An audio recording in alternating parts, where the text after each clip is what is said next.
Hello everybody, Amon aka Dominic back with another video, and today we're going to be reviewing Travis Scott's Rodeo and Astroworld, two of the greatest albums in trap music ever made.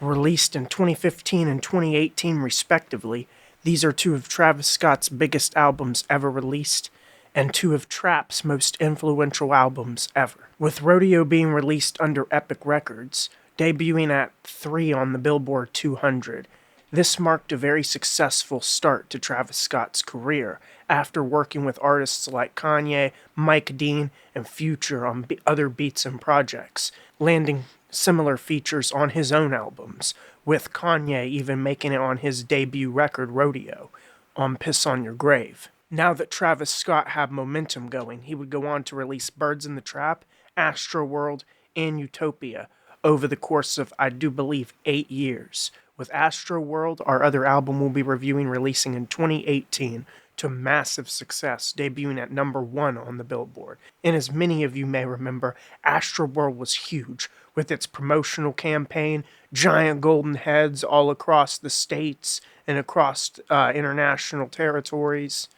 Lots of social media promotion across YouTube, Twitter, Facebook, and other platforms. And yes, it was still called Twitter at this time. And a lot of people remember that album and see it as Travis Scott's best and most influential, at least from a commercial standpoint. However, Rodeo still lies in the hearts of many as their favorite Travis Scott album ever, being like the pinnacle of trap music and one of the most influential albums ever, even aside from Astroworld. And although Rodeo may have only debuted at number 3, it's got several amazing tracks, just as all of Trav's other albums, and it was arguably the start of rage music, with Travis Scott, Playboi Carti, and Trippie Redd arguably being like the founding fathers of what we have in modern rage trap music today. And without further ado, now that we've got the introduction for these albums out of the way, we'll go ahead and review them track by track. But before we do that, if you enjoy these videos and others we release, please subscribe, it really helps out the channel. Anyhow, let's go ahead and review these albums, starting with Rodeo. And I will have my phone pulled up for this, as it has my rating for every track, The opening track on this album, which I cannot say the title of, because the gods of YouTube probably won't like it very much, I gave it an 8 out of 10. And you're probably wondering, why didn't you give it a 9, man? Well, it's a solid opening track, and arguably one of the better opening tracks I've heard from the year 2015 and onward. It's got grand vocals, amazing spacey beat, like a lot of synthesizers, sound effects and everything, bass.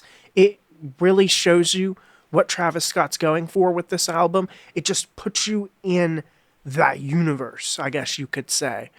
And everything from the production to the vocals to what's being said by our featured artist T.I. here on the intro really sets you in the mind and place for this project. And it tells you exactly how this is going to be. While Rodeo may seem like an odd name for the album, with Astroworld really giving off those spacey, grand vibes and Rodeo feeling more like rodeo, it opens with some lines from, as I said, T.I., saying that you have now entered, I do believe it's the Kepler solar system, however many light years away from the Earth. And that's where this is taking place. It tells you that this is going to be something new, something that you've never heard before, something out of this world, bigger and grander than anything you've experienced to this point in rap music. Which, arguably, yeah, it may not be the most lyrical work at all, but you shouldn't expect that from people like Travis or Carti or Kanye. They come to innovate and evolve music. They come to change rap and make it different from anything you've heard in the past. And they do a very good job at that in most cases. But that also leads to a lot of old heads not liking the music and not having respect for it, with it being more tailored to younger people and younger audiences. Track 2, On My Diss Side. One of the hardest songs on the album, not the most catchy, but one of the best for sure. The opening guitar riff is super iconic, and Trav uses this a lot on tracks throughout Rodeo and other tracks in his career, On My Disc side has a real chill vibe and laid back flow from Travis and Quavo, who's featured on this song, all engineered by Mike Dean, as most of this album and Travis's works are. And this song also features a beat switch around 2.5 minutes in, which Travis Scott is highly known for. He was arguably the artist to popularize beat switches, and he does it perfectly. You can have a 6 minute track that feels like it's 2 or 3 songs all at once and never gets stale. And that's exactly what On My Disc side is like. Next, after On My Disc side with the number 9, we have track number 3, 3500. Another amazing track on the album, so I gave it a 9 out of 10 as well. It's got iconic synthesizer keys opening up the track. You know, those little bell sounds almost. Kind of put you in mind of like a, xylophone with a lot of reverb playing the high notes. You get what I'm saying? It's another amazing track, another standout song. Very catchy. Also featuring both Future and 2 Chainz. Which Future, yeah, sure. I can totally see that working. 2 Chainz, when I first saw him on here, I was a little skeptical, I'm not going to lie. But he came with it. All 3 of these guys gave it their best in this track and really showed what they could do together. And this would only lead to more features between Travis and Future through the coming years. So yeah, totally a 9 out of 10 track. Number 4, we have Wasted with a 7 out of 10. It's a solid track, more grand synthesizers, grand beat, you know, spacey lyrics. He's got the reverb, the delay, the flanger and everything on there, which is kind of what, if you don't know, I do believe that's what he uses to give his vocals and like the doubles in the background and his that robotic-esque kind of noise. So yeah, it's a solid track, but it doesn't stand up to the opener or On My Disc side or 3500. I really don't think so. And just because I'm giving it a 7 out of 10 doesn't make it a bad song by any means. It is still a solid record. Track number 5, we have 90210, and I gave this a 10 out of 10, as it's arguably one of the fan favorites from this album. It's one of the only songs on there to get a music video, and it's got The Weeknd featured on it, man. And Travis Scott and The Weeknd actually had this thing going on for quite a while until The Weeknd retired, where they'd feature on each other's albums. Unfortunately, Travis Scott wasn't featured on The Weeknd's last album, but hey, it is what it is. However, this song here demonstrates exactly what they can do together on the mic, being one of the peak trap tracks made, and one of Travis Scott's and The Weeknd's best songs, in my opinion. Some may disagree with that, whatever. He explores themes of fame and being superficial and having to change your personality for a certain way, you know what I mean? Being fake versus being real, and how the money can change you, and his own journey from Houston to where he is now, or at least where he is by the time of Rodeo's release. So, solid track, solid lyrics, great feature, good production, 10 out of 10. Next, we have Pray for Love, another amazing track, which I do believe also has The Weeknd on it, as he's the one singing the Pray for Love hook. And yeah, something I'd also like to throw in here, a lot of the time when you look through Travis's track list, unless you search it up or you look in the credits, you don't see the features listed by the title, as most people do. Travis keeps these features hidden, at least for the first, week or two of the album's release date, sometimes for the entirety of it, or the entirety of it on some songs. He may release features for certain tracks and not for others.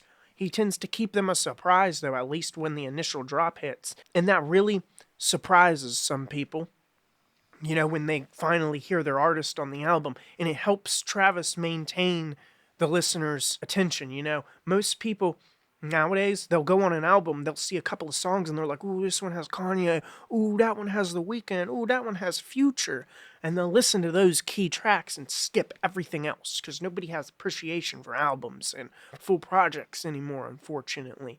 Very few of us do. So Trav, he'll actually keep those features hidden.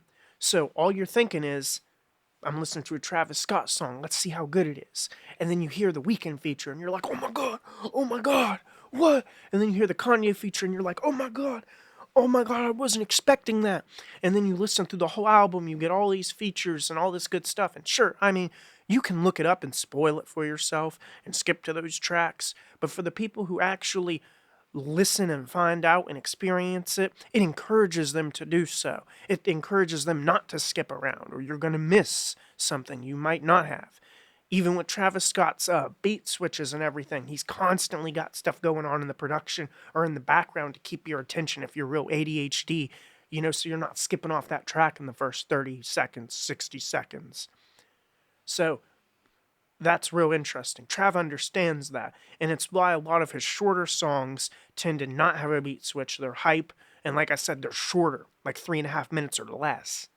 And then the songs with the beat switches tend to be the ones he reserves for the longer runtime or multiple features, because he knows that he can use these features or he can use these beat switches to keep people entertained and locked in for a whole 5 or 6 minutes. Whereas most people nowadays don't. They don't care. They'll only be there for 2 or 3 minutes. And yeah. Anyhow, back to Pray for Love. Great track, more great production, and it has one of my favorite hooks on the album. I debated on giving it a 10 out of 10, but arguably it's not as good as 90210, also featuring The Weeknd, so I didn't want to put it on par with that, and I decided to go with a 9 out of 10. Next, we have Nightcrawler. Amazing track. And this, in my opinion, how I said 90210 was the pinnacle of melodic trap that you would see on this album. I believe Nightcrawler is the pinnacle of rage music that you'll see on this album, or a lot of Trav's albums, with the heavy synthesizers just blasting in your ears the minute you enter this beat. Like, it takes over your headphones, takes over your whole space. It sounds hype. You could listen to the beat alone and be ready to up the club. You know what I'm saying? It's got the sirens, it's got the hard-hitting drums, and then you've got Sway Lee and Chief Keef featured on here, both big artists in general and at the time, who were really in their prime, arguably, around this album. So yeah, for what this track is, for how hype it is, and for it being one of my favorite tracks, if not my favorite track off this album, I give it a 10 out of 10. And it's actually one of the few tracks on here that doesn't have a beat switch. It's just hard all the way through. Big synths, heavy bass, grit, reverb just in your ears. And next, we have On Your Grave at track 8, which, believe it or not, I gave it an 8 out of 10. Yeah, it's the one that features Kanye. It's got a really solid beat. You can tell Kanye and Travis produced this thing together. But compared to the rest of the album, I just don't feel like it's the best.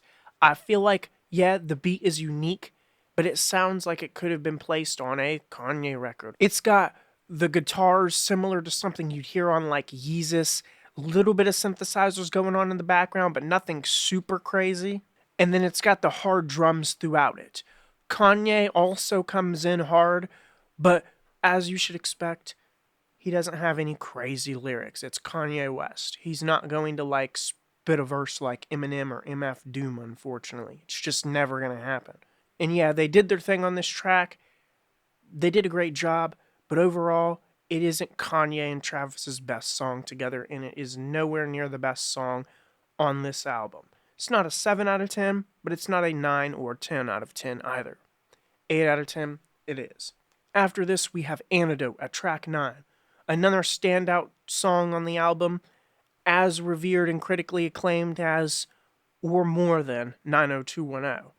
Antidote, obviously a 10 out of 10 song and one of Travis's most iconic beats ever made. Next, we have Impossible, which I feel like was on par with On Your Grave. Although the production carries itself way better, I still don't think it's lyrically as crazy, and I don't listen to it as often. However, the beat switch there at the end, around 3 minutes and 4 seconds, is absolutely phenomenal, and one of the most beautiful moments on Rodeo.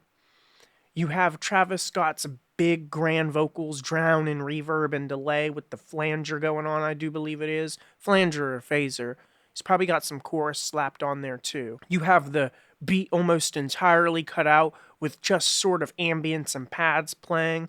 and then the synthesizers and effects start to come in and carry you through the end in this almost heavenly outro, which may have been produced by Travis Scott, but I could totally see Micah Dean having a hand in this, as he is known for having those big synthesizer outros, and he loves his synthesizers. So yeah, 8 out of 10.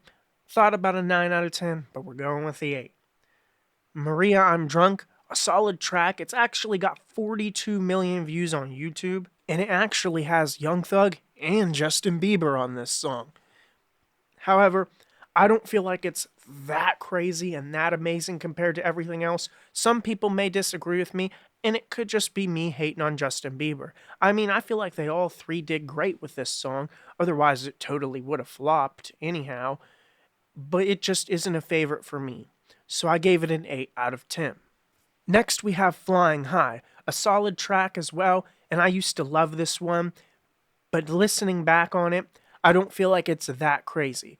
Trav doesn't come with any amazing lyrics, and the hook is just, I be flying high, I be flying high.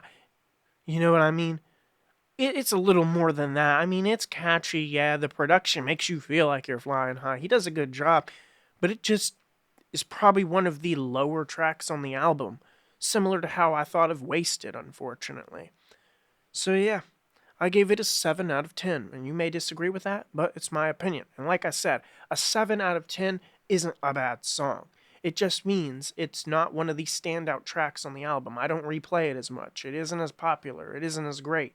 You can't give everything a 9 or a 10 or an 8 even and expect your ratings to come out well. I mean, realistically, I should probably be giving some stuff a 6, but I reserve that for stuff I actually don't really like that much, or stuff that just doesn't fit on the album, or is short like an interlude or a skit that I felt the need to rate, but it could have been off the album and wouldn't have made that much of a difference, you know what I mean? So I'm not going to give it a 6, but Flying High definitely gets a 7 out of 10. Next up, track 14, we have Apple Pie. Really great song. Personally, I don't like this one quite as much as a lot of people do. I remember back when I first heard this album, a lot of people were listening to it. Everyone was telling me, like, this is one of the best songs on Rodeo, man. I'm not too sure why. It's not even one of the most viewed songs on the album. I mean, it's a good track, and it's a solid listen. Sure, especially compared to everything else, and it does fit. But I just don't see a reason to give it a 9 or a 10. And yeah, with no features on this song, just Travis carrying it alone, although the production and everything's good and it's a solid track, as I said, I don't feel like it's one of these standout songs either. I didn't give it a 7 like I gave Flying High, I gave it an 8. So 8 out of 10 for Apple Pie. Okay, alright, a great track, and I like it more than Apple Pie. I feel like this is a better song off the album, and it used to be one of my favorites. And it's got a really great beat switch at the end too, going from a hype in your face beat that you know you're in for the minute you hear the intro with Trav, tell him how it is, to a more laid back, melodic, peaceful beat at the end. I feel like it's a really great song, and in the past I probably would have given this a 9 or a 10 personally, but looking back on it, I don't feel like it's one of the greatest songs off this album, and I don't feel like a lot of people would agree if I gave this a 9 or a 10. So I'll give it an 8, leaning towards a 9. But 8 out of 10 it is for Okay Alright. And the final track on this album, Never Catch Me. Great outro, solid way to end the album, similar production and vocal work that you've heard across the rest of the project. It's not like it completely throws you off guard. It's a good outro. But it's not an amazing song. It's not one I replay a lot, and it's not one that I go back and listen to. 7 out of 10. And with that, that will be the rating for all 16 tracks on Rodeo. If you average this score up, add them all together, and divide it by the total number of tracks, you get an average score of an 8.3 out of 10. Would I agree with this? Personally, no. I think this is a legendary album and a necessary step in hip-hop for the future of trap and rage music. Therefore, I would give this project at least a 9, but personally, it's totally a 10 out of 10. Moving on to Travis Scott's Astroworld, with 17 tracks, one more song than Rodeo had. This is another amazing album by Travis Scott, and another high point for trap music and rage music as a whole. While his most critically acclaimed and commercially successful, I do not believe it's his best or most influential. That is where I would put Rodeo. However, I would definitely say this is his second best album for sure, and it is obviously his most successful.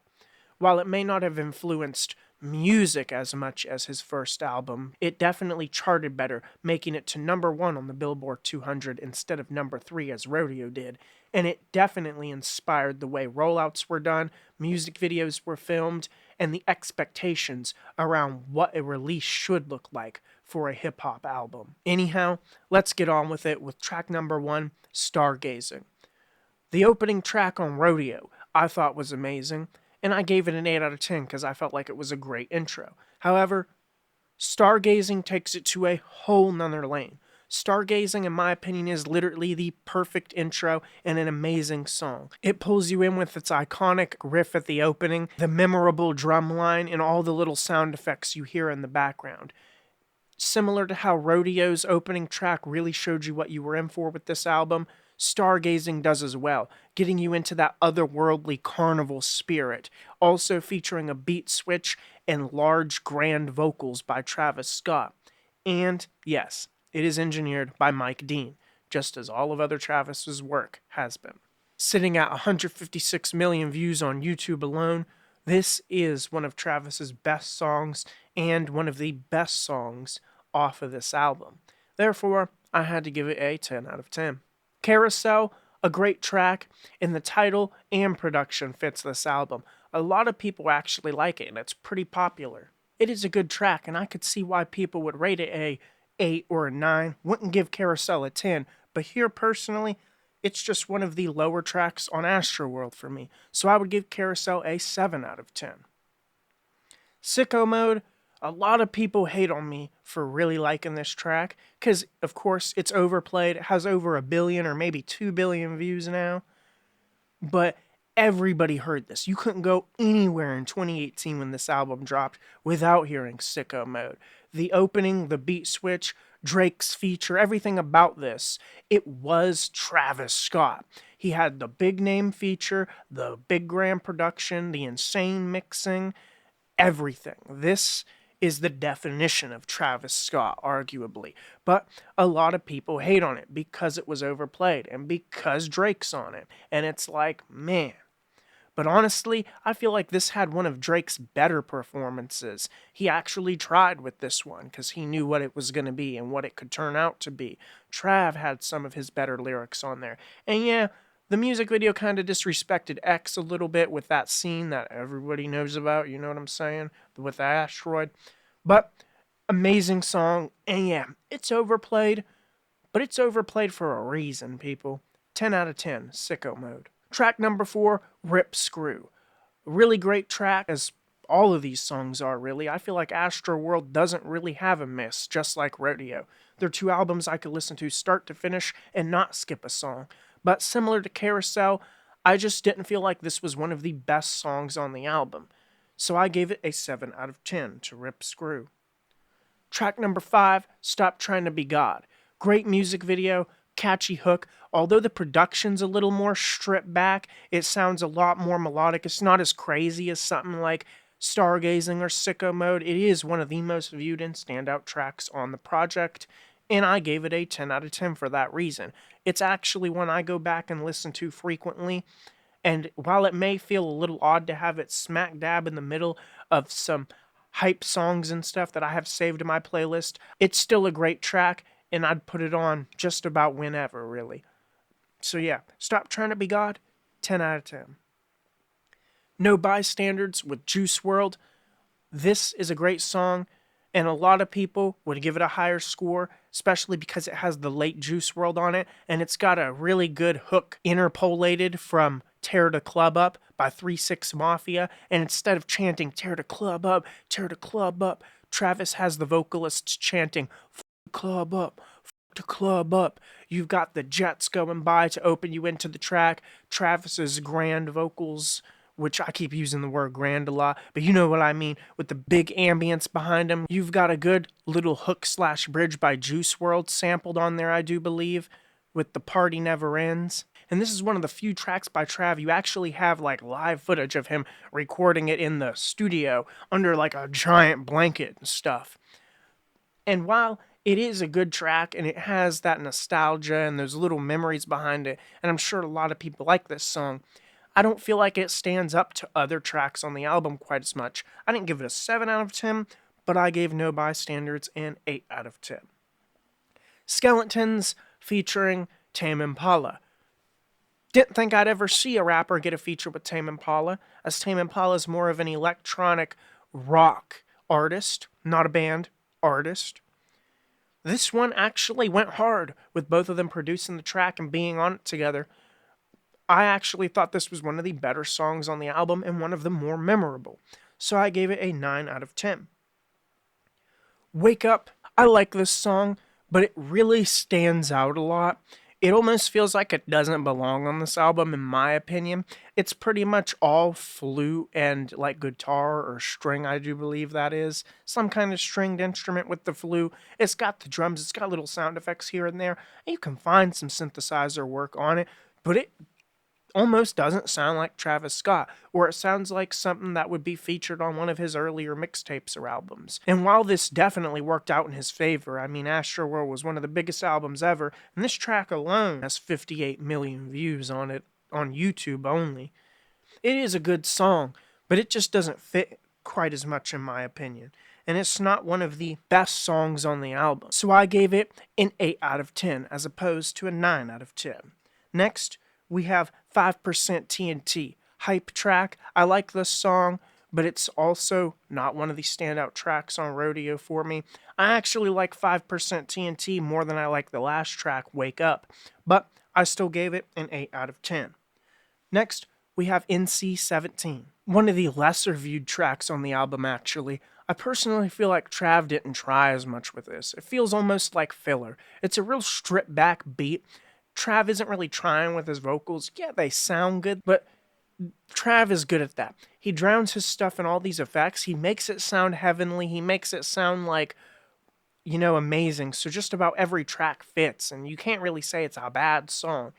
But I feel like this is one of the lazier tracks on Astroworld, personally. So I gave NC-17 a 7 out of 10. And next we have Astro Thunder, hard track. I remember when this album came out, a lot of people were hyping it up and a lot of people liked it. I don't hear as many people mention it now as tracks like Goosebumps and Sicko Mode and 90210 from Travis's catalog. But I thought this was a great song, and I personally thought it was one of the better songs on the album. So, in my ratings, I gave Astro Thunder a 9 out of 10. Let me know if you agree with that or not. Yosemite, solid track, good listen, but I just don't feel like it fits as well. Featuring Gunna and Nav, it's a solid track, and I liked Yosemite, but not as much as the other ones on this album, and I really don't like Nav, so I gave it a lower score with a 7 out of 10. Track 13, we have Can't Say, featuring Don Toliver.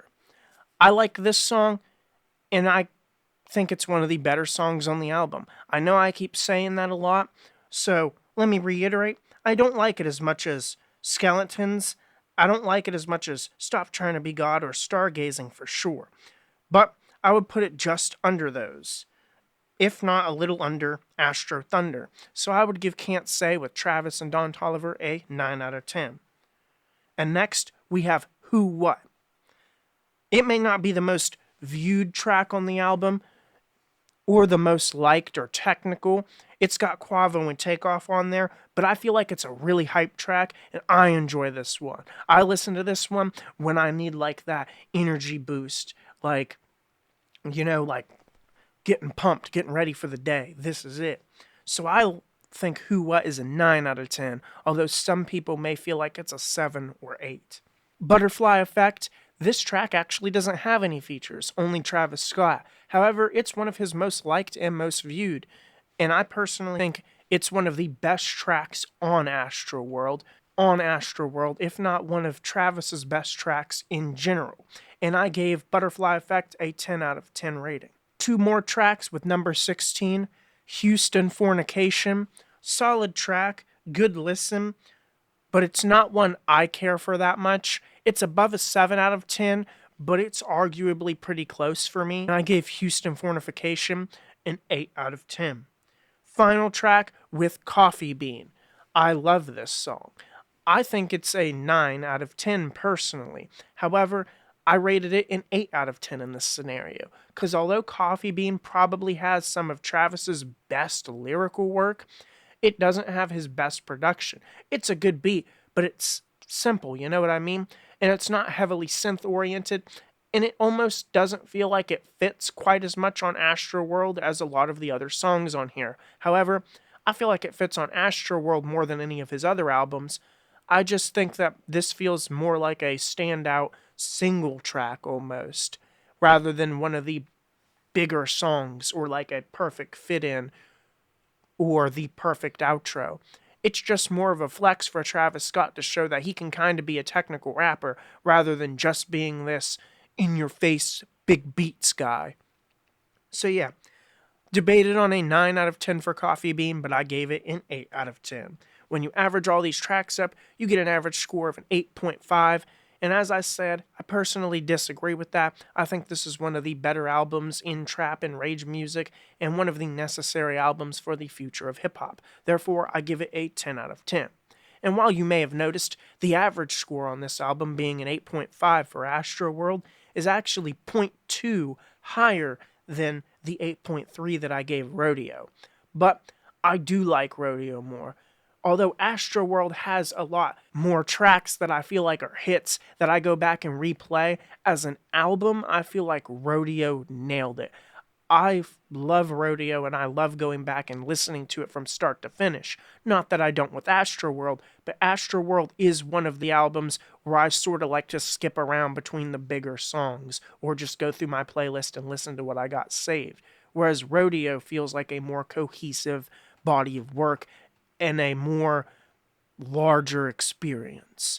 So yeah, the promotion, the financing, the sales, and the revenue generated from Astroworld definitely surpasses Rodeo in every way, but Rodeo is arguably Travis Scott's best project to this date. And with that, this will conclude our video.